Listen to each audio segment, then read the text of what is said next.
Le 2 juillet 1925, dans un village d'Onaloa, au niveau de la province de Kasaï, un petit groupe ethnique Batetela voit naître un certain Patrice Emery Lumumba. À l'époque, la RDC était colonisée par la Belgique, une époque marquée par l'inégalité sociale et la discrimination envers les Noirs autochtones. Il leur était interdit de vivre dans les villes et de sortir de leurs cités indigènes de 21h à 4h du matin. Ils n'avaient pas le droit de vote ni de politique. Les colons ou l'administration coloniale se servaient des Congolais de cette époque principalement aux main-d'œuvre comme serviteurs, artisans, mineurs, caissiers, mécaniciens, etc. Alors, c'est dans cet environnement que Patrice Lumumba a grandi. Son père, François Tolenga Otetsima, était un agriculteur et sa mère se nommait Julienne Wamato Lemendia. Durant son enfance, les écoles où il étudiait étaient tenues par des missionnaires catholiques ou protestants visant plus à former des ouvriers que des clercs. Mais Patrice était brillant et curieux. Il ne se contentait pas uniquement de ce qu'on lui apprenait à l'école. Il s'intéressait aussi aux idéaux des Lumières de Jean-Jacques Rousseau et de Voltaire. Il s'emparait des manuels d'histoire, ce qui lui a permis d'échapper à un destin, disons, réservé à beaucoup de Noirs comme lui. Autodidacte, il parlait différentes langues comme le Tetela, le français, le Lingala, le Swahili et le Siluba. Après avoir travaillé comme un vendeur ambulant de bière à Léopoldville, actuelle Kinshasa, il décrocha un job dans une société minière en tant qu'employé de bureau. En 1945, il devient journaliste et en même temps employé à la poste de Stanleyville, actuelle Kisangani. Il développa petit à petit une notoriété lorsqu'il a commencé à écrire des articles intéressants dans des journaux congolais et belges. Cela lui a permis d'acquérir une carte d'immatriculé offerte par l'administration belge en 1954, une carte qui était à l'époque au nombre de 200 sur les 13 millions d'habitants. Il fallait être une sacrée personnalité pour en détenir. Élu président de l'association des évolués de Stanleyville, l'une des plus prestigieuses associations du Congo belge, il crée ensuite en 1955 sa propre association APIC. En raison de son influence, il est reçu dans la même année par le roi du Belgique Baudouin lors de sa visite au Congo. Puis, toujours en 1955, il adhère au Parti libéral du Belgique, s'alliant ainsi avec le gouvernement belge. C'est le début de sa carrière politique. Il devient membre actif au sein du parti colonial. Il va jusqu'à tenter d'influencer d'autres notables congolais d'y adhérer. En 1956, après un voyage d'études au Belgique, il est arrêté pour détournement de fonds au bureau de poste de Stanleyville, une somme qui s'élevait à $2500. Il sera arrêté et condamné à 1 an de prison. Malgré qu'il trouvait cet emprisonnement comme une injustice, cependant, il n'a pas nié avoir fait ce détournement. Mais quand même, il sera libéré quelques mois plus tard. C'est en 1958 qu'il va rompre ses relations avec les colons après avoir été invité à l'exposition universelle de Bruxelles où la réputation de son peuple a été complètement bafouée. Avec d'autres dirigeants congolais, il crée le mouvement national congolais MNC. En raison de son charisme personnel, son excellent oratoire et surtout son idéologie, il avait un large public. Son parti ne s'appuyait pas sur une base ethnique particulière, contrairement aux autres partis congolais de l'époque. Au mois de décembre 1958, il rencontre les grands dirigeants panafricains comme Kwame Nkrumah, Frantz Fanon, Félix Roland Moumié, entre autres, lors de la conférence des peuples africains qui se tenait au Ghana. Il fut nommé membre permanent du comité de coordination. Sa participation de cette conférence était un des moments les plus importants de sa vie car cela a renforcé ses principes et son idéologie panafricaine. Ces nouvelles convictions vont l'amener à revendiquer pour la première fois devant 10 000 personnes l'indépendance du Congo. Pendant cette période, le gouvernement belge était sur le point de mettre en place un programme destiné à l'indépendance du Congo. Un programme que les nationalistes congolais considéraient comme un projet d'installation d'une marionnette à la tête du pays. Patrice Lumumba et Joseph Kasavubu, chef de l'association Abaco, étaient parmi les principaux leaders de manifestations qui feront plusieurs morts. Joseph Kasavubu sera arrêté et déporté au Belgique.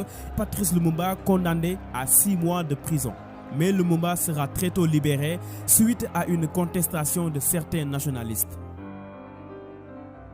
Le 30 juin 1960, l'indépendance du Congo est proclamée.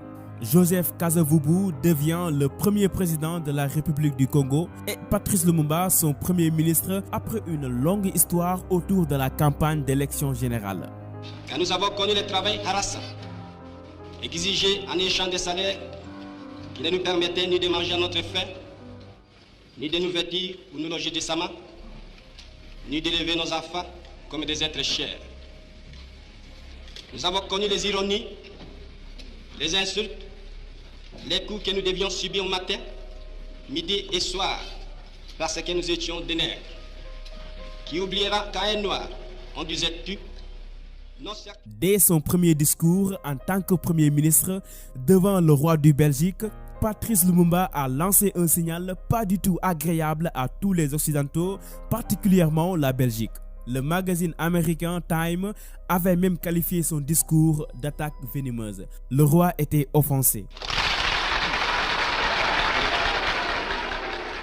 Retransmis par la radio, ce discours va provoquer une révolte anti-belge très violente dans tout le Congo. La population avait la haine envers leurs anciens colons qui les ont longtemps discriminés et exploités de manière atroce dans leurs propres terres. Des officiers, des cadres et beaucoup d'entreprises européennes ont pris la fuite afin d'éviter le pire. Certains ont même été tués par la population.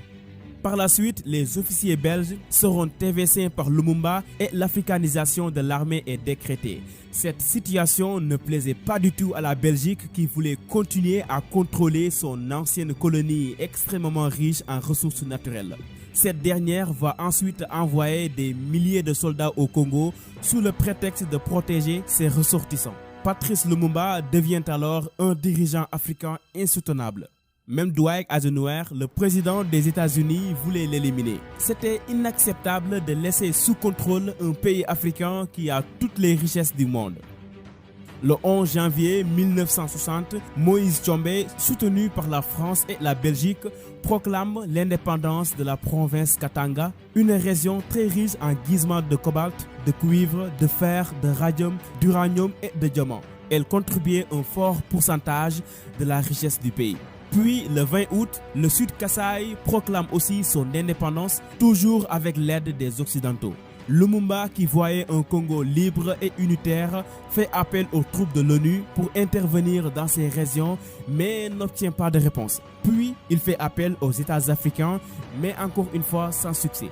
Avec l'armée congolaise, il réussit à réprimer la rébellion dans le Sud Kasaï, mais rapidement une violence ethnique éclate dans cette région, impliquant l'armée des massacres civils de Luba.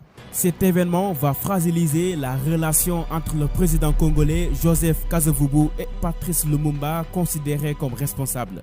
N'ayant plus de forces nécessaires pour reprendre le Katanga, Lumumba exige une fois de plus l'intervention des troupes de l'ONU, sinon il fera appel à l'Union soviétique. Et notez bien que c'était l'époque de la guerre froide. Alors, étant allié avec les États-Unis, Kasavubu destitue Patrice Lumumba en l'annonçant à la radio le 4 septembre 1960. Il le reproche d'être le responsable des massacres au Sud Kasaï et d'avoir impliqué l'Union soviétique au Congo. Un licenciement illégitime est considéré aussi haute trahison par Lumumba. Cependant, le 14 septembre 1960, Joseph Désiré Mobutu, qui était commandant en chef des forces armées congolaises, prend le pouvoir par un coup d'État soutenu par la CIA. Le président Kasavubu sera maintenu à la tête de l'État, mais le premier ministre Lumumba est renversé et placé en résidence surveillée. Le 27 novembre, Lumumba s'échappe avec sa famille, mais malheureusement, il est capturé le 1er décembre par les hommes de Mobutu afin qu'il puisse être jugé d'incitation à l'armée à la rébellion et à d'autres crimes. Mais le 17 janvier 1961, Lumumba ainsi que Maurice Polo et Joseph Okito, ses deux fidèles partisans, sont transférés au Katanga, livrés à leur pire ennemi.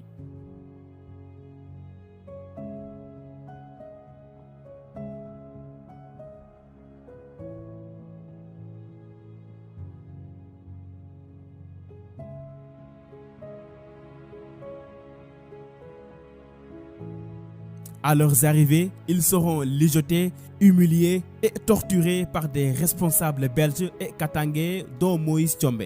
Plus tard dans la nuit, vers 21h40, Lumumba sera fusillé sous le commandement de l'officier belge Julien Gatte.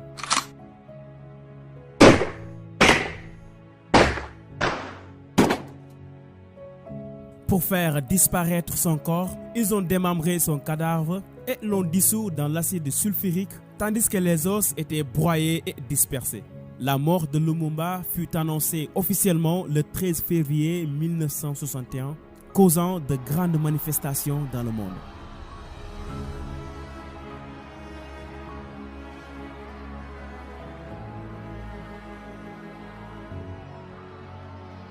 En mars 1967, Moïse Tchombe est arrêté en Algérie par le pouvoir algérien pour avoir tué Lumumba. Il fut placé en résidence surveillée jusqu'à sa mort en juin 1969. L'assassinat de Lumumba a mis sous le choc beaucoup de personnes. Déjà en 1961, l'université russe de l'amitié des peuples a été rebaptisée en Patrice Lumumba pour lui rendre hommage. En 1966, Mobutu consacre Patrice Lumumba héros national. Le jour de sa mort, le 17 janvier, devient un jour férié en RDC.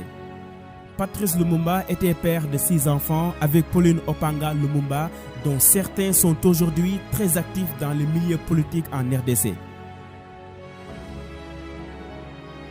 Sa vie a fait l'œuvre de beaucoup de documentaires, de films et d'innombrables livres à travers le monde.